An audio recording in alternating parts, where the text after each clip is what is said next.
Hari Om. Greetings from Niagara Falls. The theme of this evening's wellness workshop is on safety of society. And so before we begin formally, let us all pray for those who are struggling in Morocco.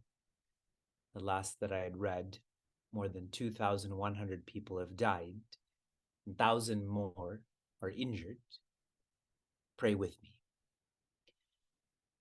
Sarve bhavantu sukhinah, sarve santu niramayaha, sarve bhadrani pashyantu, ma kaschid dukkha bhag bhavet. Om Shanti Shanti Shanti. May none suffer. We are all going to struggle, but may none suffer. Through our struggle, may we feel peace inside, nearby, and far away. We have now completed 20 months of our mentorship Sangha, 20 months of our wellness workshops. This summer, I traveled a lot, focusing on our high school students, our college students, those who are beginning their professions and their relations. And I got to interact with a lot of mentees and mentors in our Sangha. And so many shared with me, particularly those who are younger, the mentees, how their mentor has helped them feel a sense of ease, that they feel more comfortable with themselves. They feel more natural. They feel more secure. And this is lovely because I believe it was in our July workshop on measuring mentorship. One of the messages that was shared was, if you're becoming a better person, you're becoming a bigger person, as in more large-hearted. When someone feels at ease, more comfortable, more secure, their heart is growing. It's including themselves and others. I'm sharing all of this to express my appreciation for what our mentorship Sangha is.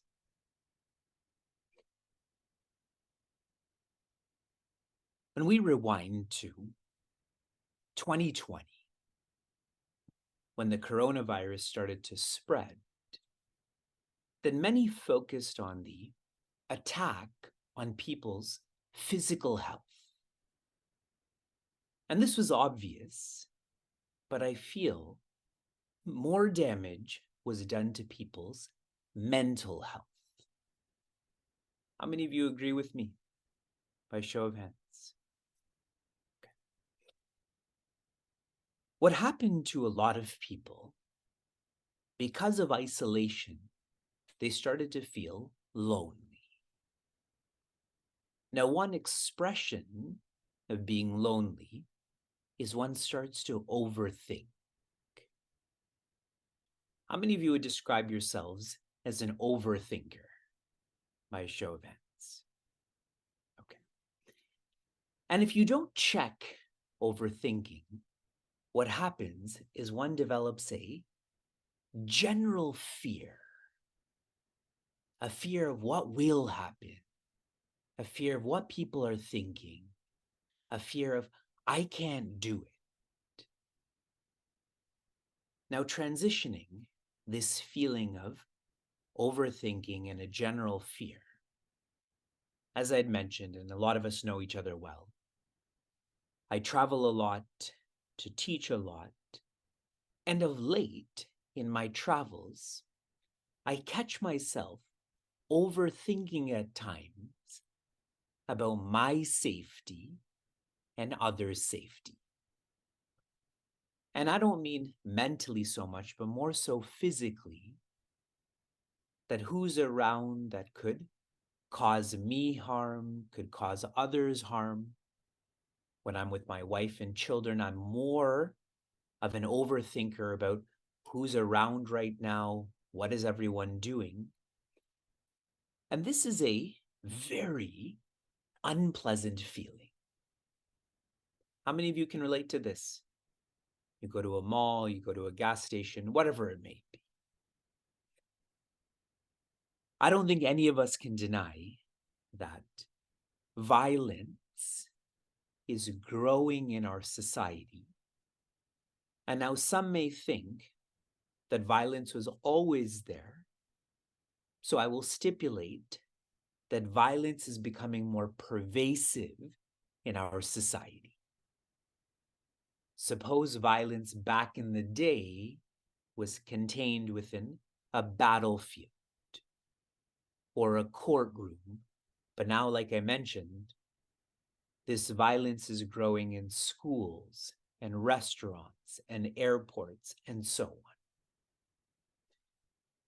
Now, our mentorship Sangha is founded on Advaita, which means oneness.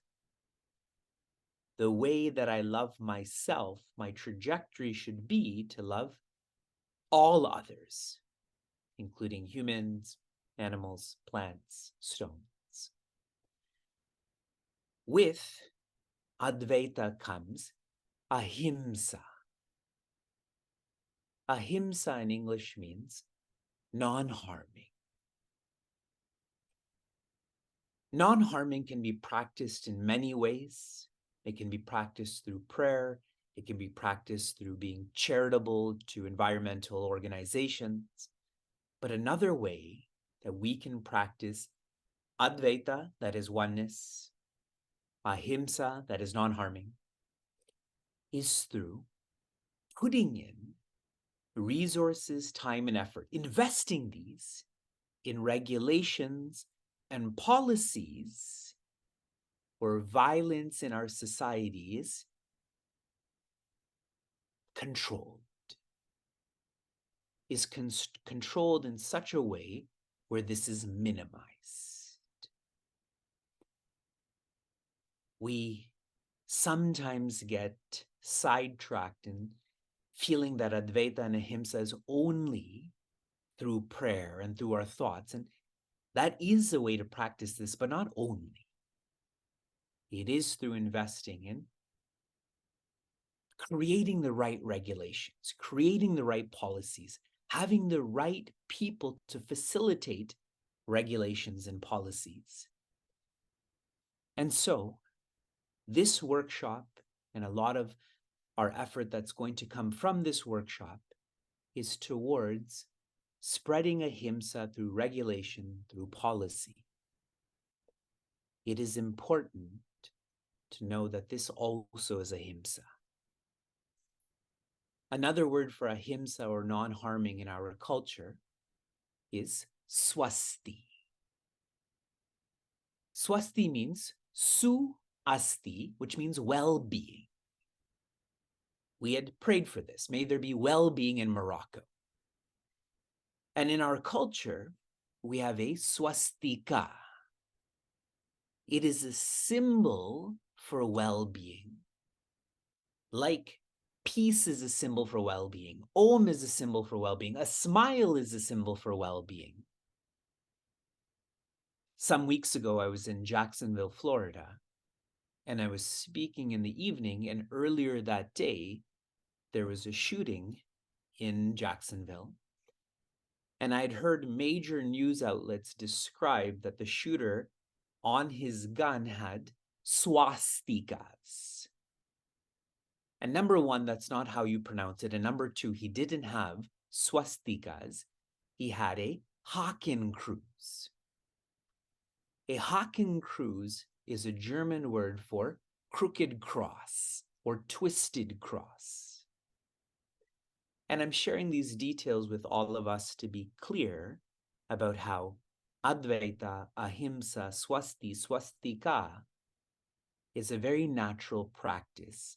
And the more we are clear that this is a natural practice, then such misknowledge, miseducation, misinformation will be regulated to the benefit of us, to the benefit of all. I again express my appreciation for all of our mentorship Sangha, and specifically for what we are doing tonight and in our forthcoming months and years to really practice ahimsa in a comprehensive way. Team? Great. So Hariom Vivekji and Hariom fellow seekers to our workshop on safety and society. In our workshop tonight, we will be zooming into addressing the gun violence epidemic in the US. As such, there will be mention of violence, self-harm, etc. that may be triggering. So feel free if at any point you need to turn off your camera or drop off, just feel comfortable, know that this is a safe and judgment-free zone.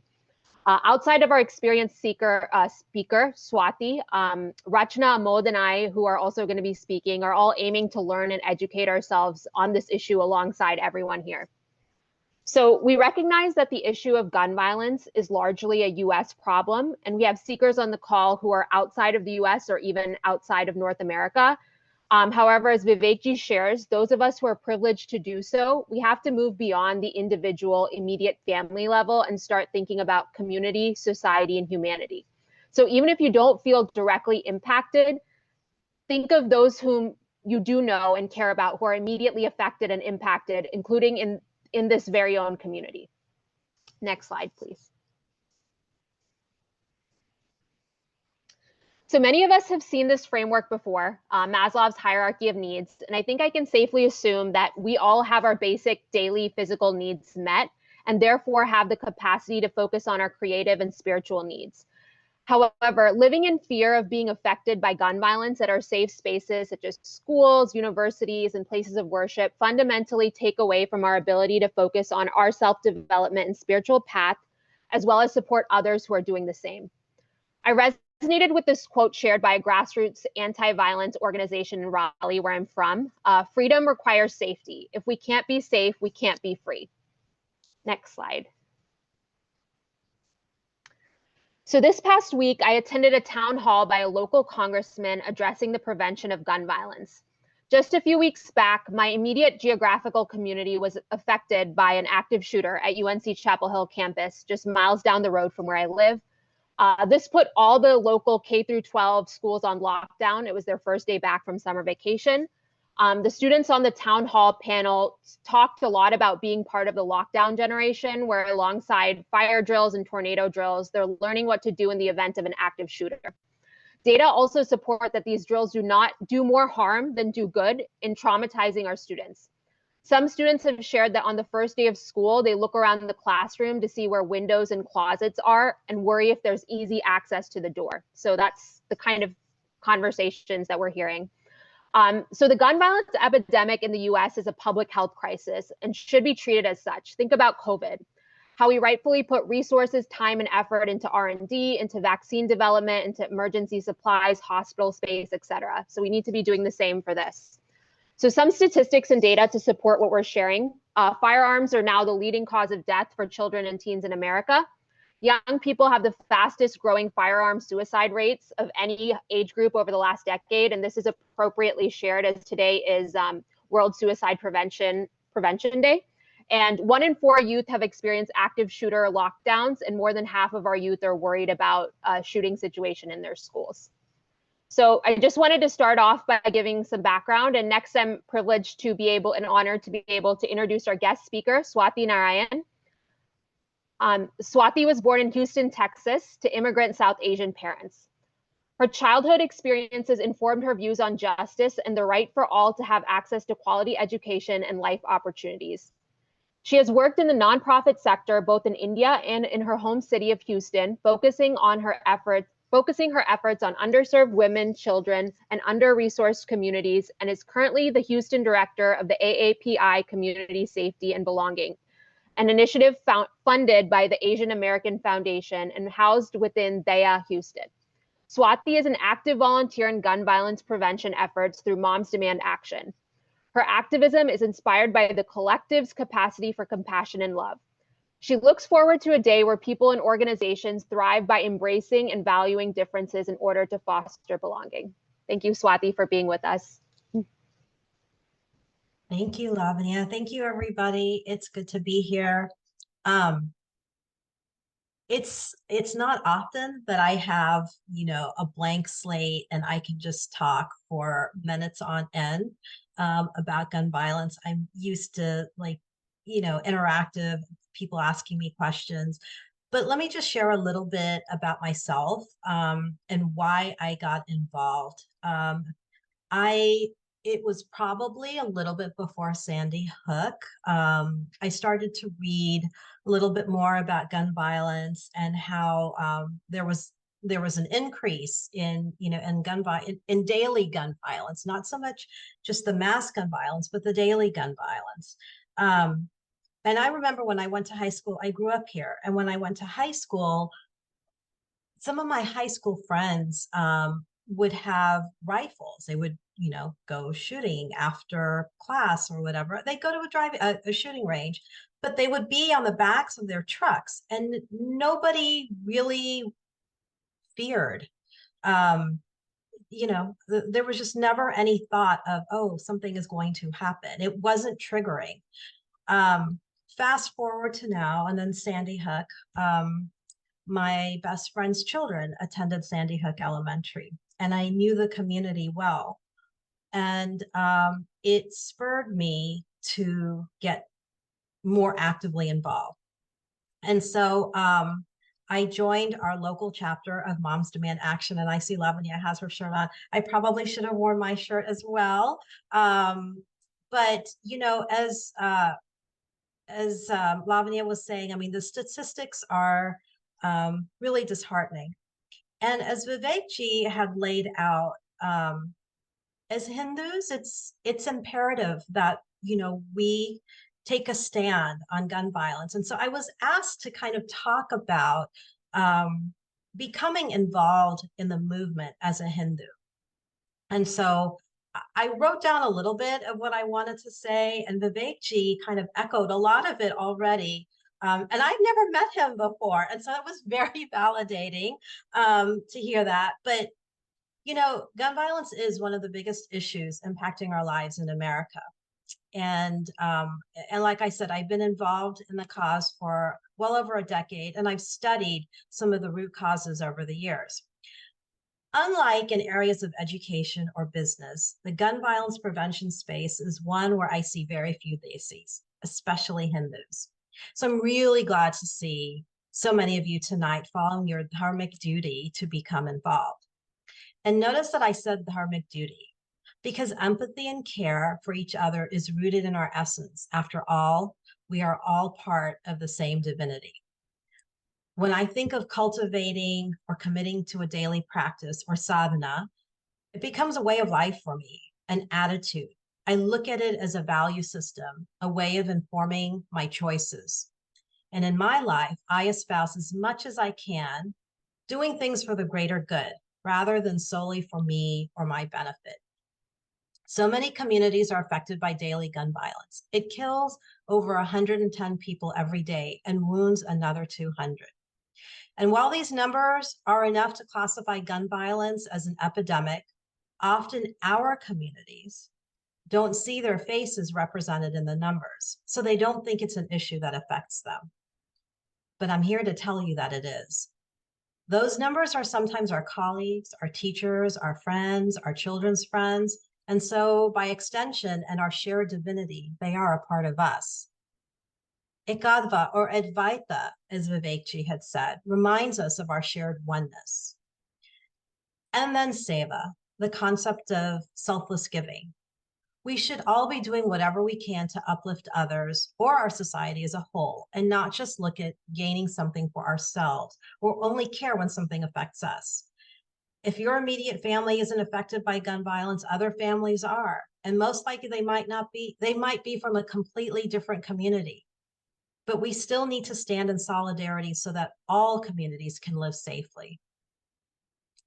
As Lavanya had just mentioned, suicide is suicide accounts for a good number of those daily gun violence deaths.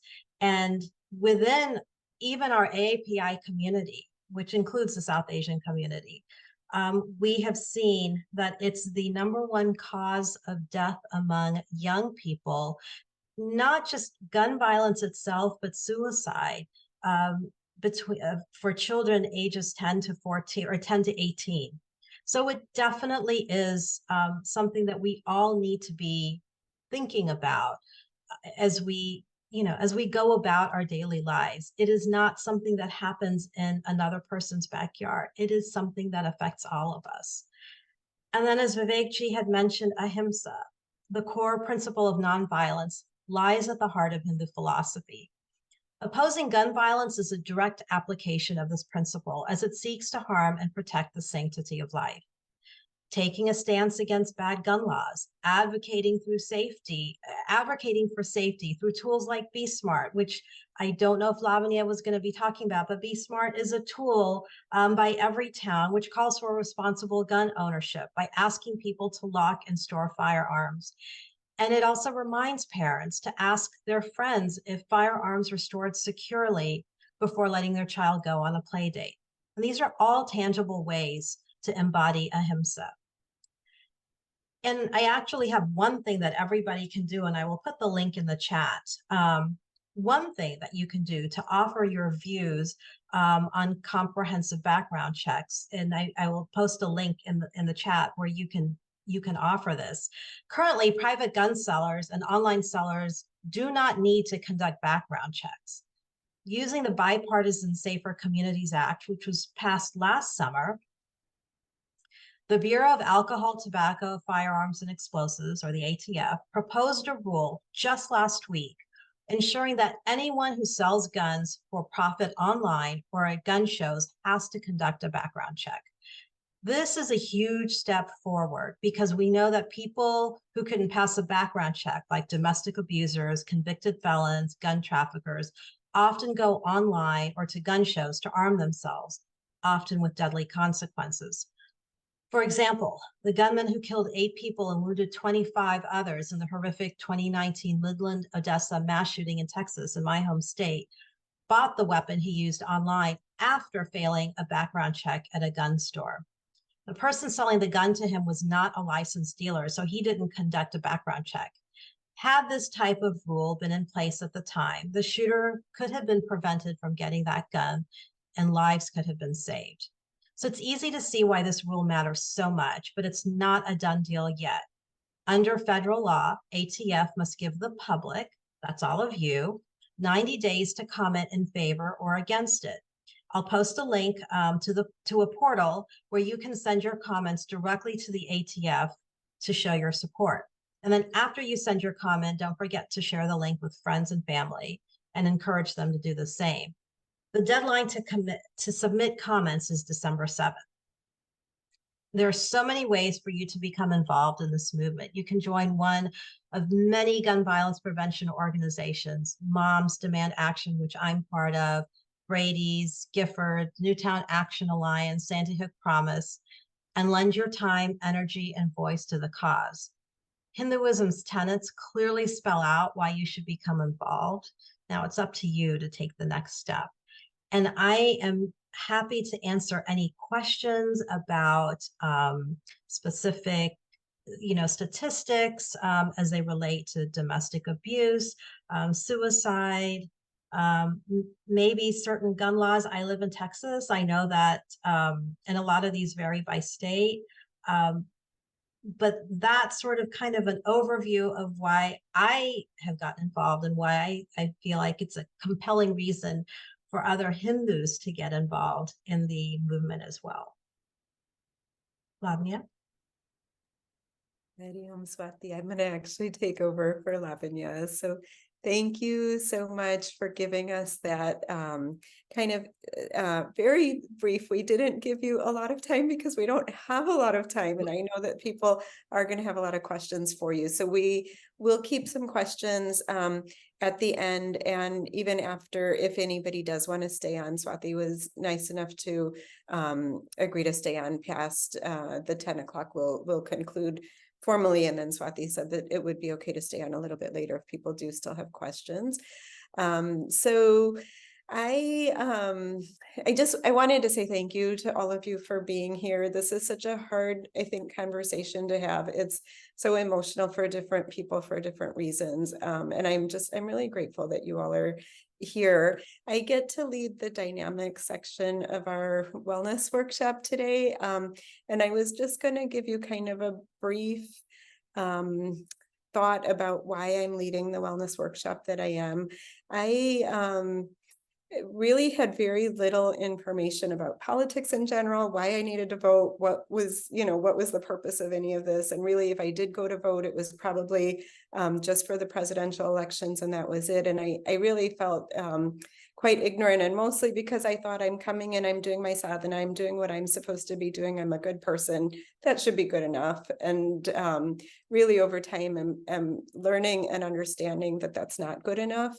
I am very early in the learning process about all of this. And so when I'm sharing things with all of you, I'm sharing it as a learner, not as a teacher by any means. But in our pediatric office, and actually one of my partners, I think, is on the phone, on the call with us, and we are actively trying to do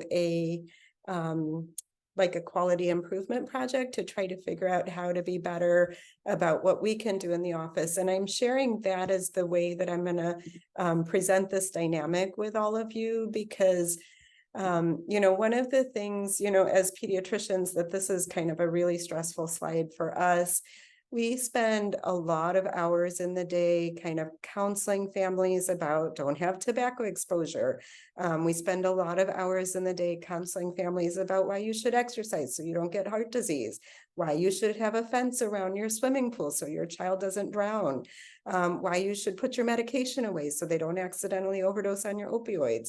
And, even in terms of car seat and things like that, we do spend a lot of time educating on that. We spend, in comparison, very little time educating on firearm related injury. And it turns out that firearm related injury is such a high cause. It is the highest cause in the United States for death at this point for children.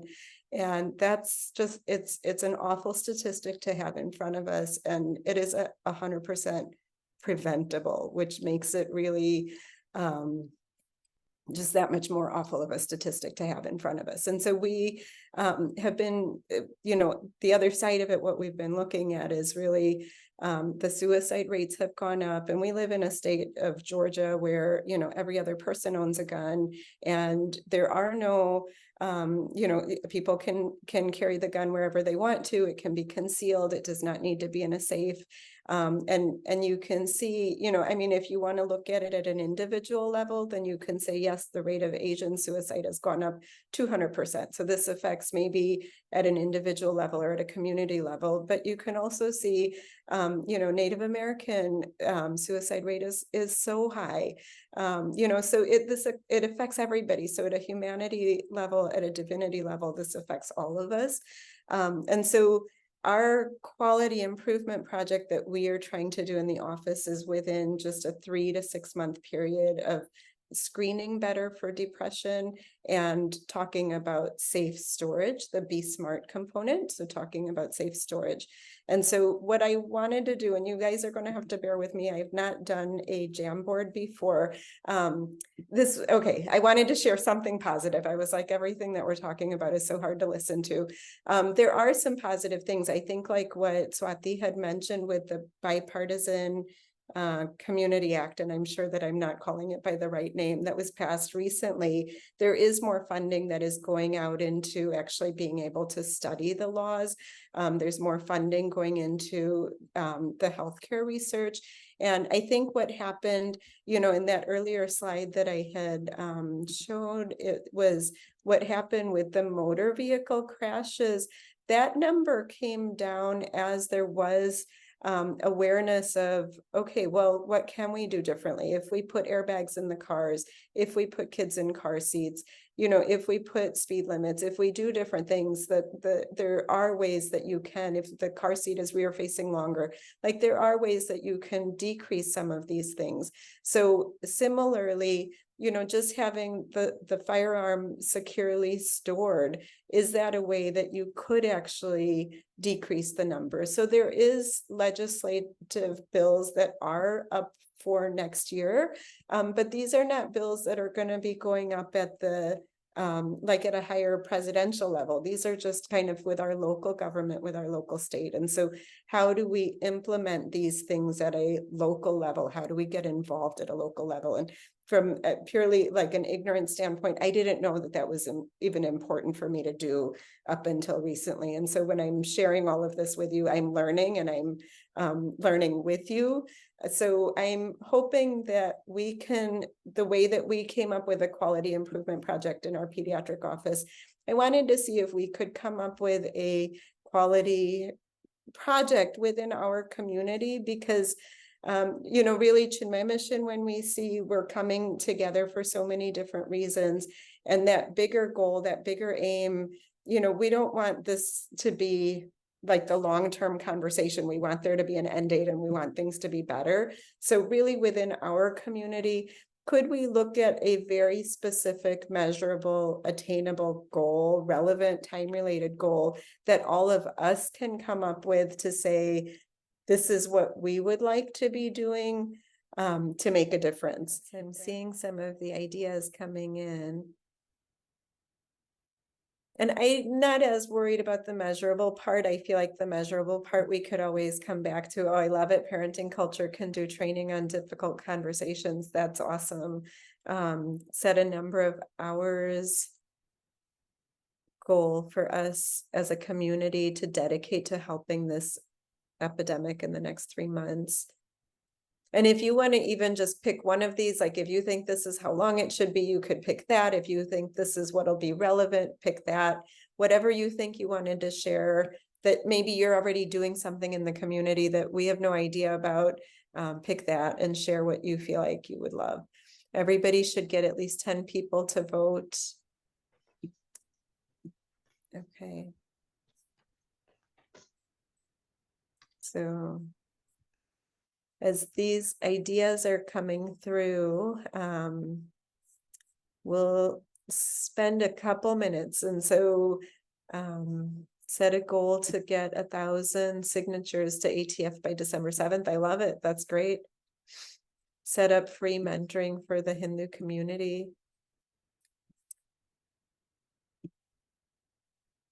So you all have wonderful ideas. I think that you all are definitely way more informed about things than I am coming into this. I'm feeling like I'm learning as I go, and I'm loving seeing the ideas that you have already put on here. I think each quarter we should have a session on gun community safety, have different speakers come and talk. We should support one charity every 4 months. Talk to 100 friends and family about the need for sensible gun laws in the next 6 months. Educational pamphlet, plus or minus Ball Bihar class curriculum. Oh my gosh, you guys this is amazing. Yeah, I get the chills. I love how inspired you all are. And I feel like I've got more to learn from you than you have listening to me, but this is just, this is fantastic. It makes me feel so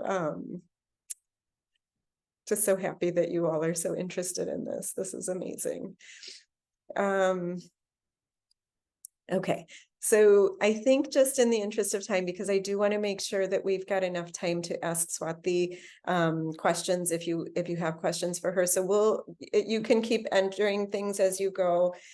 We sort of stole this slide from Prithvi Seva Sangh because they definitely have made such an inspirational change, and I think they took the slide from Om Chitale. So we tried to keep the credit to both of them there, but we were looking at, well, what can you do? What are some of the actions that potentially can happen? And really denying or ignoring I think is where I feel like I was even not too long ago, and slowly like really trying to get a shift in the right direction. And so from going to denying or ignoring to recognizing and taking no action. So if you know there's an issue, is it okay to do absolutely nothing about it? Or should we start gradually making that shift to try to learn, educate yourself, engage, educating others, really supporting and encouraging. And then eventually, I think the part that we all on our individual sadhana goal is really to finally transform and kind of go from that individual level to the community level, to the society level, to finally humanity and divinity. And so just keeping that in mind. One more Jamboard question that I'm going to ask for you, and I'm realizing that I'm really going to need to sit and process all of the things. I thought there would be like, a couple little things here and there that I could put together in just a few minutes and summarize with you. And while you're doing question and answers, I'll see if I can summarize some of it. But the second dynamic question that I wanted to just throw out there for everybody to think about is, what are things that we're already doing? And maybe you feel like you already answered this, but we're going to try to really come up with some specific ideas.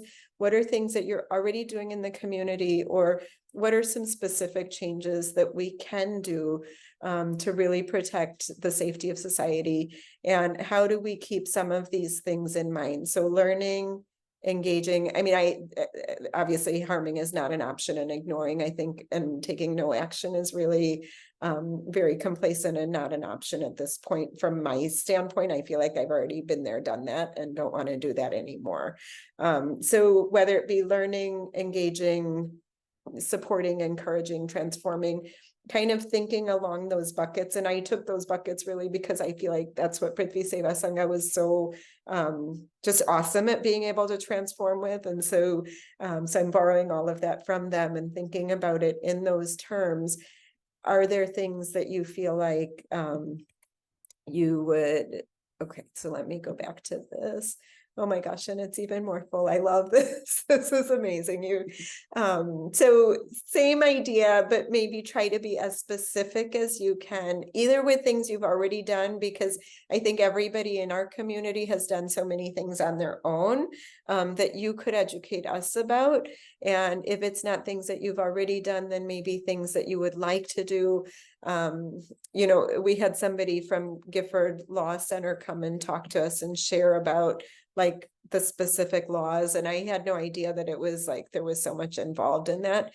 So same idea, if you want to just pick up a Post-it note and be as tangible with these things, so that if somebody else was thinking about, well, what could I do? And they were looking for ideas, try to be as tangible as you can with the ideas that you come up with here.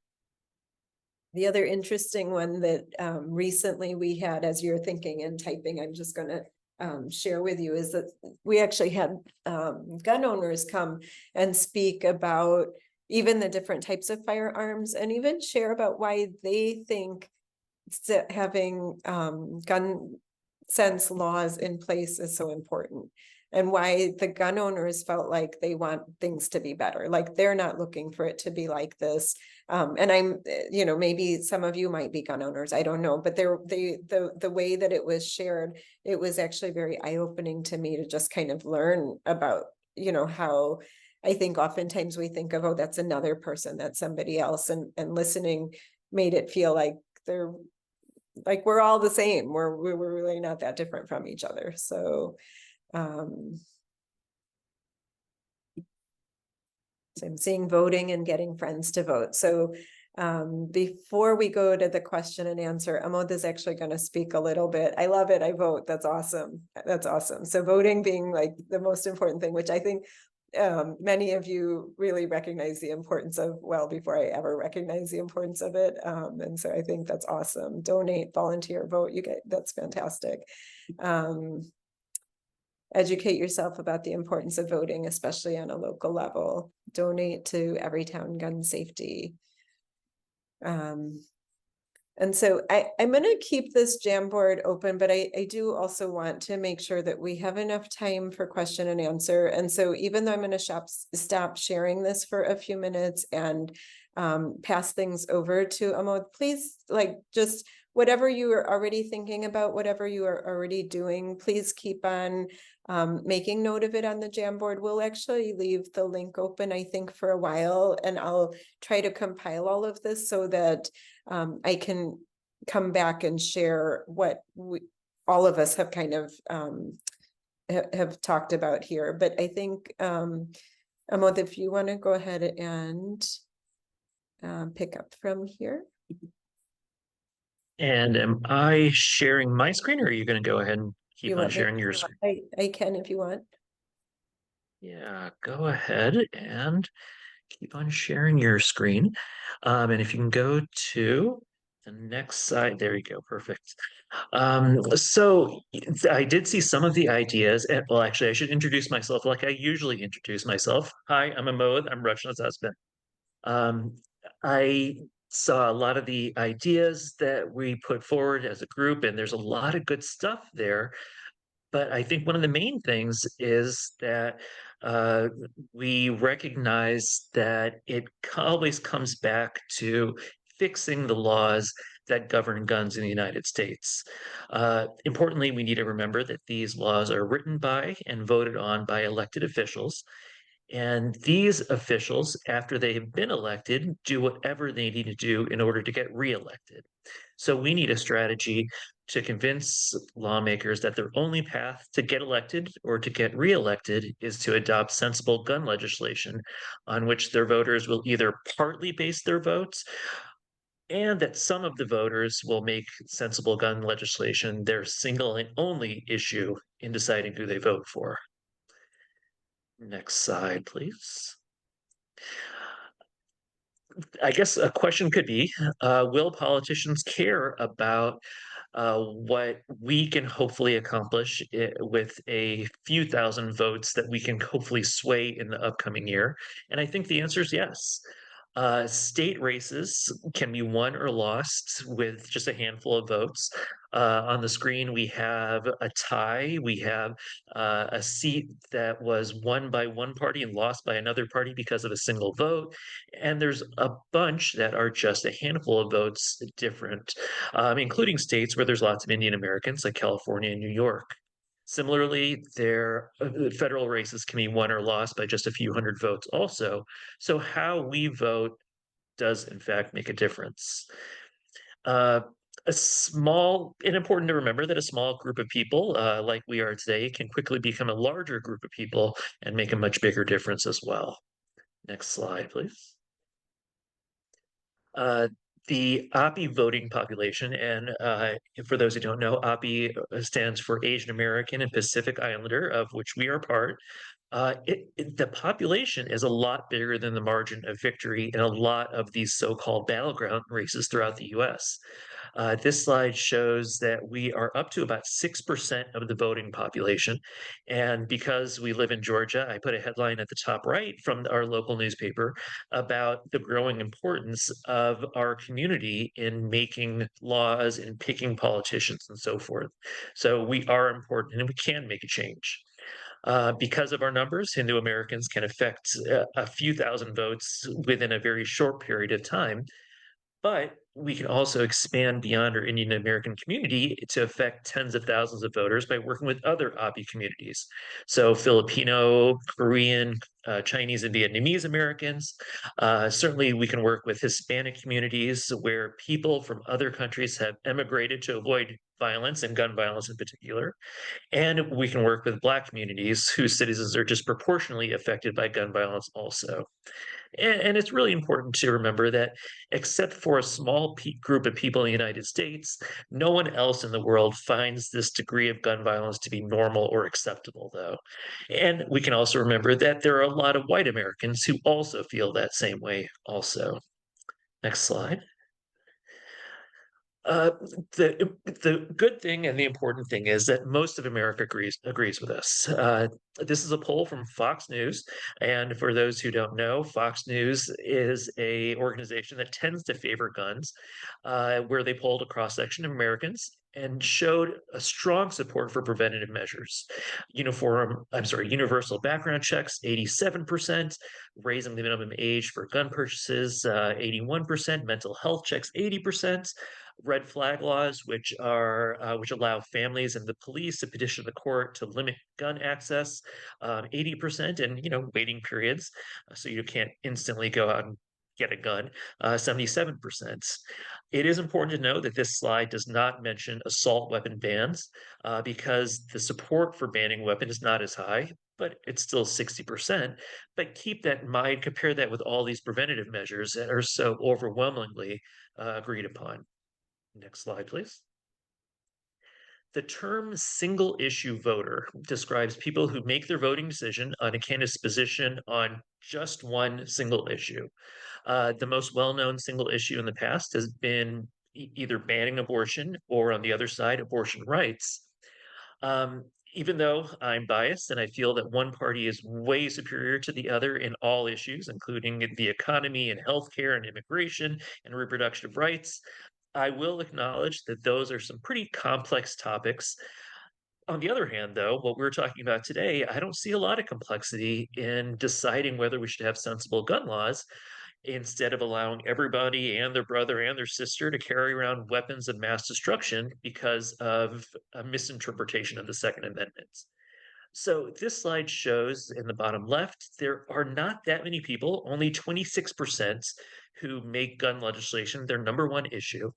But what's more concerning potentially is that the top right shows that of the people who do make gun legislation their only issue, there might be more of them who are on the guns for all side rather than the sensible gun law side. Next slide. Each of us, as long as we know at least one US citizen, can help make sensible gun legislation their single issue. Because each of us can reach out to people, and more importantly, people who have one important characteristic, that they'll probably read our message and they'll probably answer our phone call. The concept of relational organizing is the idea of activating our current or maybe even our past relationships to make a change.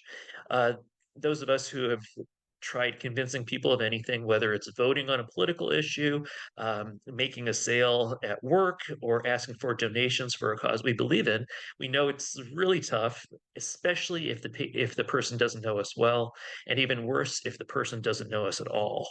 The dreaded cold call is really, really rough. But this slide shows how one message to someone who we know is so much more valuable than the cold text message or cold call, or showing up, canvassing at people's doors, knocking on people's doors, and trying to make changes in that way. Next slide, please. Oops, there we go. People of any age can do this, from high school students in their teens who do this through school or through starting clubs, or senior citizens in their 90s who either reach out to their own network or form their own networks.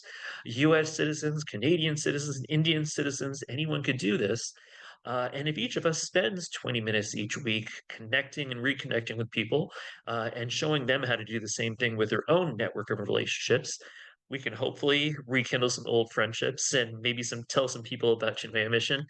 And we could hopefully get enough votes to convince our governors, our US senators, our US representatives, state senators, and state representatives to make a change in our gun laws and pass sensible gun legislation that makes our community safer. Next slide. So personally, I find it really tough to do anything unless somebody holds me accountable. So we have a strategy where we can systematically keep each other accountable, and we can connect with a lot of people on a regular basis and make a real change. But that's going to be a topic for another day for any and all of you who are interested, and can bring anyone in who may be interested as well. And I think that we'll have a link about when another follow-up meeting can happen, though. Everyone.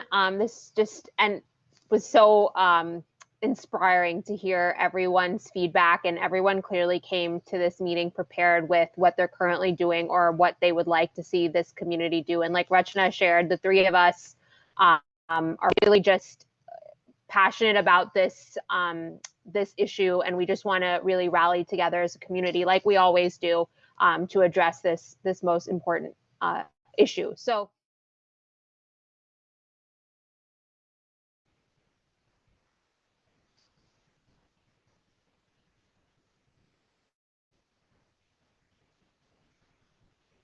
You know, somebody had asked something in the chat, somewhere up there, about how to have conversations.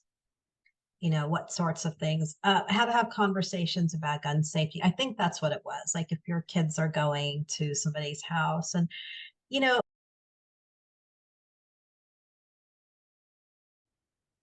back in the 80s, you know, there was a culture shift around drinking and driving. And it kind of, we made it to where it was socially unacceptable to get behind a wheel if you had been drinking. And that all happened by virtue of conversation. And we need to do the same thing around guns.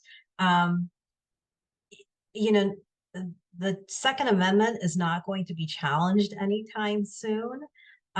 So guns are here. It's part of our lives. So how do we live safely knowing that there are so many guns in circulation? So we have to normalize conversations around that. Just like, you know, Rachana was saying, you know, we talk about allergies when we send our kids to people's homes, you know, or do you have a dog? Do you have a swimming pool? Is the swimming pool, you know, is there easy access to the swimming pool? We have to do the same thing around guns. Do you have a gun? Do you keep your gun locked and stored separately?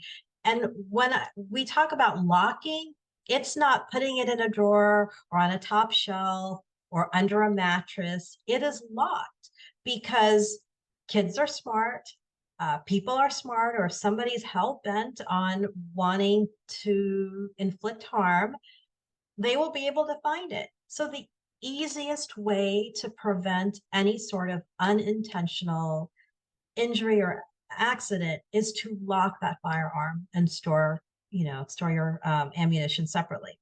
Often you hear things like, well, but if I needed to defend myself and it's locked, what am I going to do?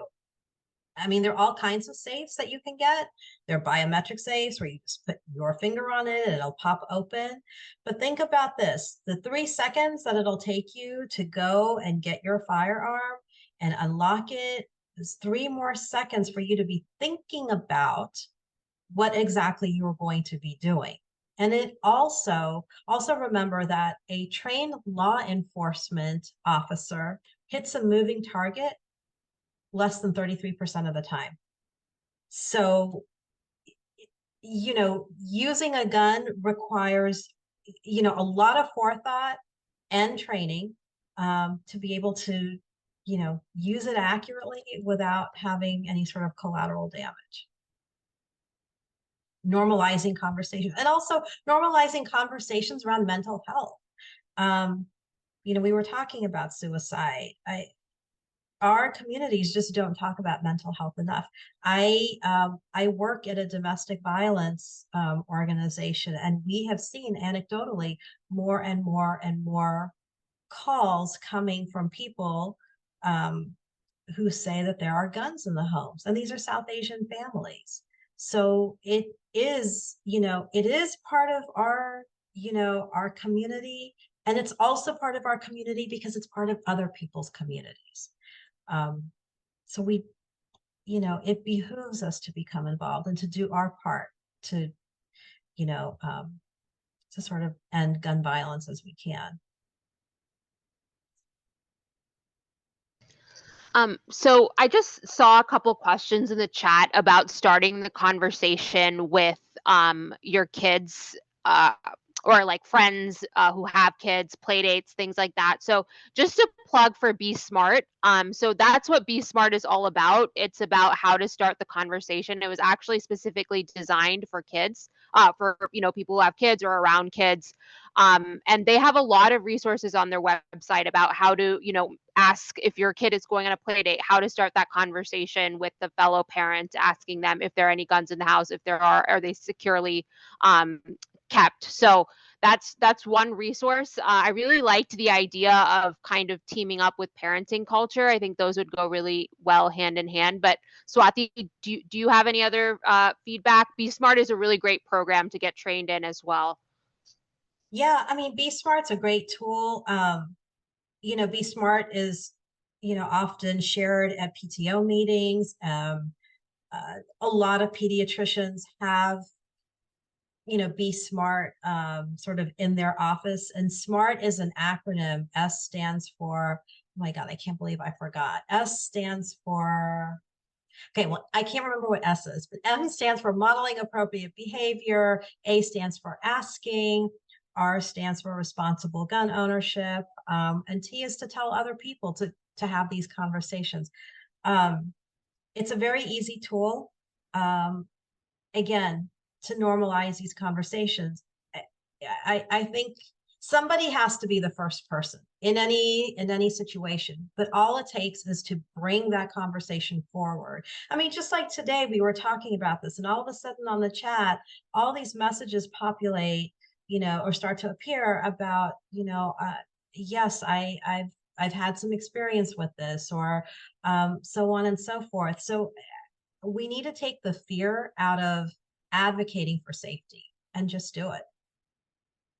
Often we think about, the mass violence, like school violence, or, what happens in a grocery store, or what's happened in a grocery store previously, or at a mall or at a movie theater.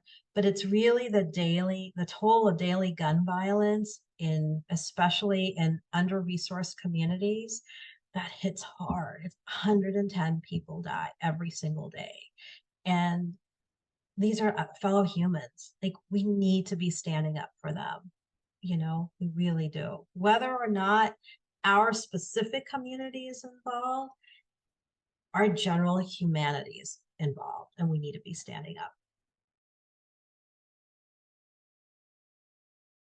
Well, I mean, great question. And you went right to the heart of, the issues, especially within our greater community.